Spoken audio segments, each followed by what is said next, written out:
Hello मित्रों, नमस्कार। मैं डॉक्टर राजू प्रसाद, सहायक प्राध्यापक, शासकीय महाराजा महाविद्यालय छतरपुर।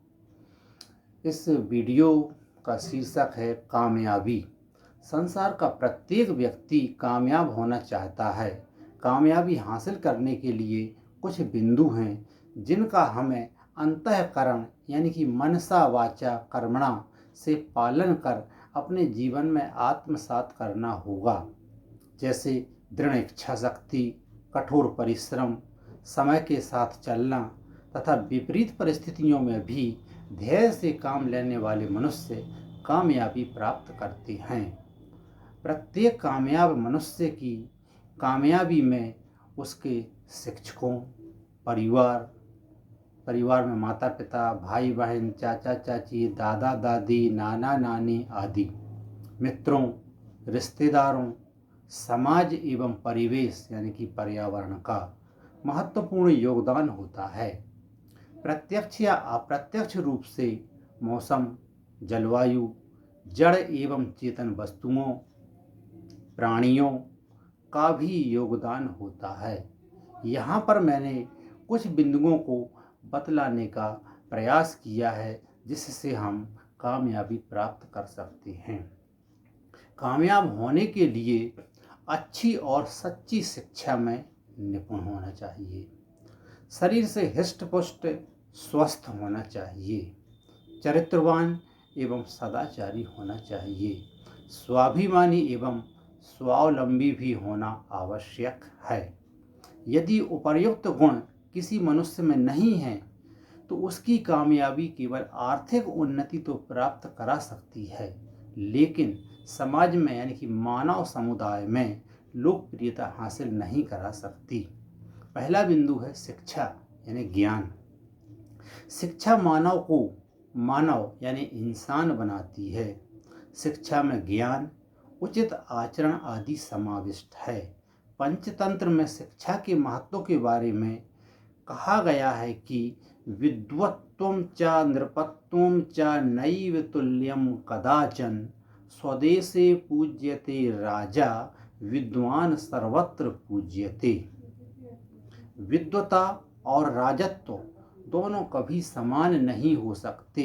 राजा अपने देश में पूजा जाता है, लेकिन विद्वान सर्वत्र पूजा जाता है। शिक्षा एक ऐसा गुण है जो बिना किसी भेदभाव के यानी जाति, वर्ण, लिंग, स्थान के मान सम्मान प्राप्त कराता है। महाकवि कालिदास ने रघुवंशम महाकाव्य में कहा है कि पदम ही सर्वत्र गुणैर्निधीयते, अर्थात गुण ही सर्वत्र प्रतिष्ठित होते हैं। शिक्षित यानी ज्ञानवान व्यक्ति समाज का सिंबल, आइकॉन होता है। अतः शिक्षित व्यक्ति को सदैव अपडेट रहना चाहिए तथा अपने ज्ञान के प्रकाश से समाज में व्याप्त कुरीतियों, बुराइयों को दूर करने का प्रयास करते रहना चाहिए।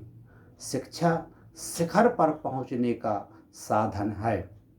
छांदोग्योपनिषद में कहा गया है कि सा विद्या या विमुक्तये, विद्या वह है जो मुक्ति का मार्ग दिखाए। भर्तृहरि ने नीति शतकम में कहा है कि विद्या विहीनः पशु, अर्थात विद्या से रहित मनुष्य पशुवत होता है। नैषधीय चरितम में महाकवि श्री हर्ष ने विद्या की 4 अवस्थाएं बतलाई हैं। अधीति बोधा चरण प्रचारणै। राजा नल ने स्वयं 14 विद्याओं की अधीत यानी अध्ययन, पठन पाठन करना, बोध अर्थ ज्ञान करना, चिंतन मनन करके अर्थ का ज्ञान करना, आचरण अपने आचरण में उतारना, विद्या के अनुसार आचरण करना, ज्ञान के अनुसार आचरण करना, प्रचारणई प्रचार प्रसार, ये 4 अवस्थाएं विद्या यानी शिक्षा की होती हैं।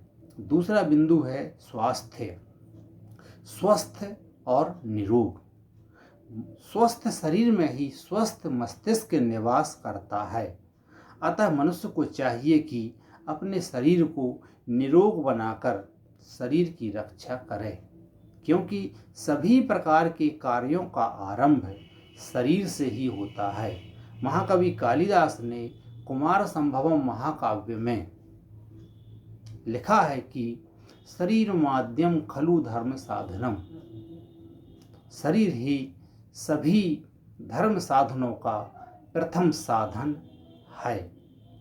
निरोग व्यक्ति ही संसार का प्रत्येक कार्य अच्छी तरह से कर पाता है। तन मन से स्वस्थ व्यक्ति ही अपनी सकारात्मक सोच के साथ अपने भावों और विचारों को अपने कार्यों में तब्दील कर समाज के सामने मिसाल पेश करता है। मानसिक और शारीरिक रूप से कमजोर यानी अस्वस्थ व्यक्ति कोई भी कार्य अच्छी तरह से नहीं कर सकता। अतएव हम सभी का प्रथम दायित्व बनता है कि अपने स्वयं के एवं समाज के सभी के शरीर को स्वस्थ रखने का प्रयास करें। समाज को स्वस्थ रहने के लिए जागरूक करें। स्वास्थ्य खराब करने वाले कारकों जैसे बीड़ी, सिगरेट, शराब, तंबाकू, जुआ आदि की लत को कैसे दूर किया जाए, इसके कारण खोजकर उसके निवारण के उपाय समाज को बतलाने होंगे। स्वस्थ रहने के फायदे और अस्वस्थ रहने के नुकसान के विषय में समाज को जागरूक करने की आवश्यकता है। तीसरा बिंदु है चरित्र यानी आचरण, शील, सदाचार। चरित्रवान व्यक्ति ही संसार में आदर और सम्मान प्राप्त करता है। हमारा चरित्र ऐसा होना चाहिए जिससे हमारे माता पिता, समाज, शिक्षक को कभी शर्मिंदा ना होना पड़े। नीति शतकम में शील के बारे में बतलाया है, शीलम परम भूषणम। शील सदाचार मनुष्य का सबसे बड़ा आभूषण है। गौतम बुद्ध ने धम्मपद में शील के बारे में कहा है कि कायेन संभुता धीरा अथो वाचाय संभुता मनसा संभुता धीरा ते वे सुपरि संभुता।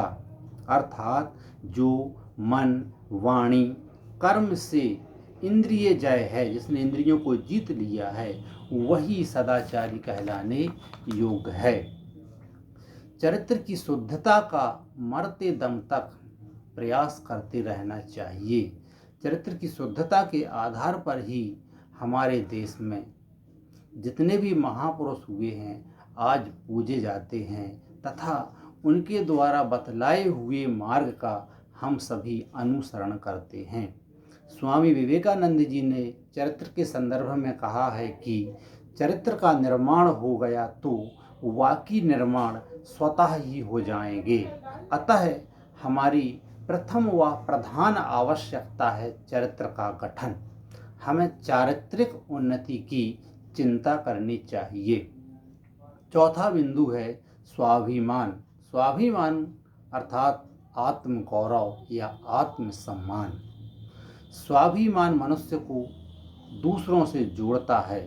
स्वाभिमानी मनुष्य दूसरों के अंदर आदर और स्नेह का पात्र होता है। हमें अपने महत्व को समझना चाहिए। बुद्ध ने कहा है कि हम स्वयं अपने मालिक हैं। कोई दूसरा भला हमारा मालिक यानी हमारे शरीर का मालिक कैसे हो सकता है। यथा अत्ता ही अत्नो नाथु अत्ता ही अत्नो गति। हमें अपने अंदर के आत्मसम्मान को जागृत करना चाहिए व खुद पर विश्वास करना चाहिए।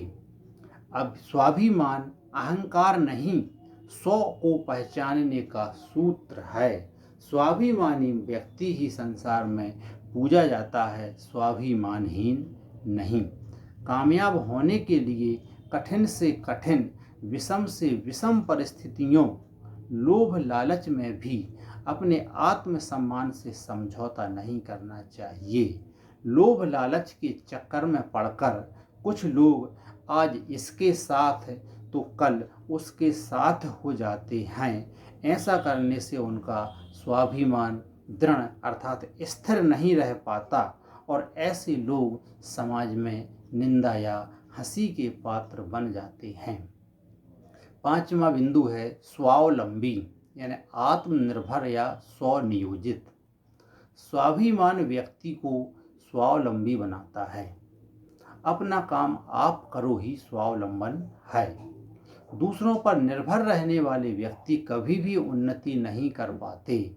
अपनी आत्मशक्ति यानी स्व को पहचान कर आत्मविश्वास के साथ आगे बढ़ने वाले लोग ही आत्मनिर्भर बनकर समाज के प्रेरणा स्रोत बनते हैं। गौतम बुद्ध ने धम्मपद में कहा है कि अत्ता ही यत्नो नाथो को ही नाथो परोसिया, अर्थात आप अपने स्वामी स्वयं हैं। पंचतंत्र में कहा गया है कि त्याज्यम ना धैर्यम विधुरेपि काले, अर्थात विपत्ति काल में भी हमें अपने आत्मविश्वास को नहीं त्यागना चाहिए। सुझाव: कामयाबी हासिल कर लेने के बाद उन सभी लोगों के प्रति सदैव हमें कृतज्ञ रहना चाहिए जिन्होंने आपके कामयाब होने में प्रत्यक्ष या अप्रत्यक्ष रूप से सहयोग किया है। कामयाब होने के बाद भी आपके आचार व्यवहार में सरलता, सौम्यता, अपनापन झलकते रहना चाहिए। आज वर्तमान में कुछ लोग ऐसे देखने को मिल जाते हैं कि कामयाब होते ही उनका व्यवहार आचरण बदल जाता है, लेकिन ऐसा नहीं होना चाहिए। भावनात्मक रूप से सभी के प्रति प्रेम एवं करुणा सदैव आपके मन में होनी चाहिए। यही एक कामयाब मनुष्य की पहचान है। निष्कर्ष: कामयाब होने के लिए कोशिश करना पड़ती है। बिना कोशिश के कामयाबी प्राप्त नहीं हो सकती। जीवन में यदि कामयाब होना है तो सबसे पहले अपनी रुचि के अनुसार शिक्षा प्राप्त कर ज्ञान में निपुण बनो।